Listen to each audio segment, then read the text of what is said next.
وأقول حاجة مجنون أنت ما يعرف كلام عربي شنو هذا كلام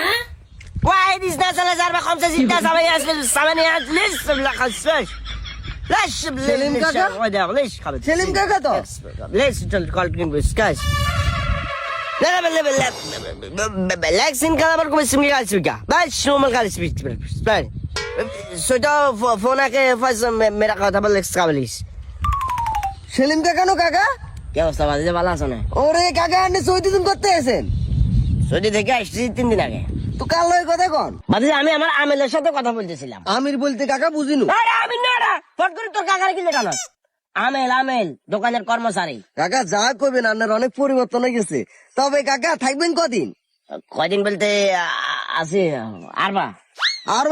আছেন বলতে 7 দিন 7 দিন কেন আচ্ছা যাই হোক মেন কথা ঢুকি লোক খুঁজতেছিলাম তোর লগে দেখা হয়েছে ভালো হয়েছে আমাদের পুকুর পাড়ে যে জায়গাগুলো আছে ওগুলা লবি জায়গা লবি বলতে পুকুর বাড়ির জায়গা কিলে বেশি গেলাম বেশি লাগে বাতি যা ওই দেশের সাইডে লয়ে গেছি তো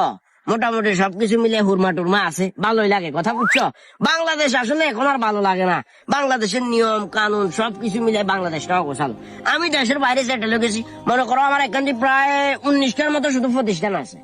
তুমি যদি চাও যাইতে পারো পরে একটা নাম ঘুরে আসিও তবে জায়গা লইবা কিনা একটু জানাই না জায়গা মানে ব্যাগ কিছু বেশি গেলাম কেন সব বেশি লাগে বাইগরও কি বাড়িঘর সব কাকা একটা জিনিস অবাক হয়ে গেলাম আনে সৌদি আরব গেছেন তো শুক্র আসতে দিলাম না অনওটে যাই আনে প্রতিষ্ঠিত হয়ে গেছেন আনের অনেক ব্যবসা বাণিজ্য সৌদি আরব আছে দিন শেষে আপনি এটাই ভুলে গেছেন এই বাংলাদেশে আনের জন্ম এই দেশের প্রতি টান ভালোবাসা মায়া আনের ব্যাগ কিছুই ভুলে যান কাকা কাকা আর কাছে খুব খারাপ লাগছে খুব বেশি খারাপ লাগছে কাকা এমন জ্ঞানী কোথাও খুঁজে পাবো না কো আমি যাহার জ্ঞানের কথা শুনে আইবো আমার বমি জ্ঞান দিদি যা শালার পুতায় সত্যি